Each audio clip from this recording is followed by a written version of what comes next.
अगर 8 रुपए प्रति यूनिट भी कर दिया, अगर सरकार आपको 10,000 रुपया वोट के समय में दी है तो उसके बाद आपको दरमाहा नहीं मिल रहा है, आपने अगर कोई कॉन्ट्रैक्ट के तौर पे काम किया है वो काम का पैसा नहीं मिल रहा है, पंचायतों में विकास का काम ठप है।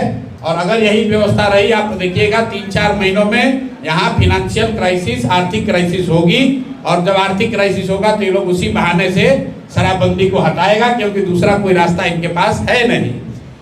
शराबबंदी जो जनसुराज हटाने की बात कर रहा था वो विचार के स्तर पे कर रहा था कि उसका इस्तेमाल बिहार के नवनिर्माण के लिए कैसे हो सकता है, बिहार के युवाओं का भविष्य बदलने के लिए कैसे हो सकता है। लेकिन ये सरकार अगर हटाती है, शराबबंदी हटाएंगे ये लोग, तो ये अपना जेब भरने के लिए, भ्रष्टाचार करने के लिए और जो खजाना इन्होंने लुटाया है उसको फिर से उसमें कुछ पैसा जमा करने के लिए करेंगे। आने वाले समय बिहार के लिए दुखद और परेशानी वाले होने वाले हैं। मैं आपको घोषणा कर देता हूं, बिहार में भ्रष्टाचार कम नहीं होगा, बिहार में बच्चों के लिए पढ़ाई की व्यवस्था नहीं होगी, यहाँ से पलायन जारी रहेगा और 1 करोड़ नौकरी का दावा करने वाले लोग यहाँ से छोड़कर चले गए, किसी को नौकरी नहीं मिलने वाली है। मोदी जी भी अपना चेहरा लोकसभा चुनाव से पहले नहीं दिखाएंगे। अरवा चावल खाइए या उसना चावल खाइए, मोदी जी का चेहरा अब आपको लोकसभा में वोट देते समय नजर आएगा। ये इसलिए हो रहा है क्योंकि बिहार की जनता ने इसी व्यवस्था के लिए वोट दिया है। जो बोइएगा वही काटिएगा, बोइएगा बबूल तो आम नहीं खाइएगा।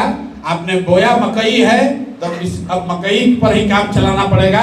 मकई चाहे 2000 में बिके या 1300 में बिके, उसी से जीवन चलाना पड़ेगा। महाशय, प्रशांत किशोर भविष्यवाणी करते हैं, जैसे अभी आपने बताया कि ये हटेंगे, और अभी वर्तमान मुख्यमंत्री कौन होगा, इसका क्या भविष्यवाणी? हम भविष्यवाणी नहीं करते, हम लोग तो जो दिखता है वो बोल रहे हैं। नीतीश कुमार जी मानसिक और शारीरिक तौर पर थक गए या बीमार हो गए, ये सभी पत्रकारों को दिखता है, सभी राजनेताओं को दिख रहा है, मोदी जी को भी दिख रहा है। लेकिन उन्होंने इसको बोला नहीं, क्योंकि आपके और बिहार की जनता के आंख में धूल झोंकना था। आप बताइए कि नीतीश जी की तबीयत खराब है या मानसिक तौर पे स्वस्थ नहीं है, ये कोई नई घटना थोड़ी है। ये तो बिहार में पिछले 1-1.5 साल से पूरी बिहार की जनता देख रही है। लेकिन उनके नाम पर जो लोग सत्ता में बैठे हुए हैं, जो लूट रहे हैं, जो सत्ता चाहते हैं, उन्होंने कहा नहीं नहीं यही रहेंगे, बहुत अच्छे हैं। तो हम लोग को जो दिखा वो हमने बोला। हमको नहीं मालूम है कि बिहार का मुख्यमंत्री कौन होगा, लेकिन हमको ये मालूम है कि जो भी होगा उसकी चाबी अब अमित शाह के पास होगी।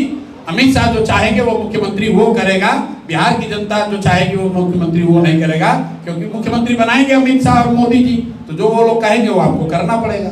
क्या लगता है अभी एकला चलो के सिद्धांत को बनाए रखेगी या उसमें कुछ संशोधन करने का विचार? जनसुराज अपने विचारों से, अपने संकल्प से, अपने कार्यक्रमों से, अपने प्रयास से पीछे हटने का जनसुराज का कोई सवाल ही नहीं है। एकला चलो का सिद्धांत, बात एकला चलो की बात नहीं है। किससे समझौता किया जाए, समझौते से परहेज नहीं है, लेकिन अगर समझौता विचार से करना पड़े तो वैसा समझौता नहीं चाहिए। अगर समझौता करके सत्ता में ही आना है तो फिर उसके लिए नया दल बनाने की क्या जरूरत है? जितने लोग जनसुराज में हैं वो भी किसी दल में जा सकते हैं। हम लोग एमएलए बनने नहीं आए।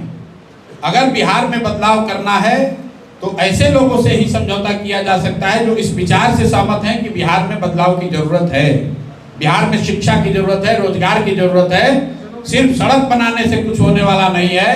अंग्रेजों ने भी बहुत रेलवे लाइन बनाया था, उससे गरीबी दूर नहीं हुई, उससे आपका भला नहीं हुआ। इस देश में आजादी के बाद जितना रेलवे लाइन बना उससे ज्यादा रेलवे लाइन अंग्रेजों ने बनाया था, तो क्या उससे देश का भला हो गया? तो सड़क देखकर वोट देने वाले लोगों को ये समझना चाहिए कि अगर आपके बच्चे पढ़ेंगे नहीं, आपका बच्चा मजदूर रहेगा गुजरात में, तो बिहार में सड़क बन जाने से आपका जीवन सुधरने वाला नहीं है। महाशय, आज एक अन्य मार्ग खाली हो रहा है, उनका स्टैंड मार्ग में शिफ्ट हो रहा है, इसको किस मुख्यमंत्री आप नहीं रहिएगा, अन्य मार्ग खाली कीजिएगा।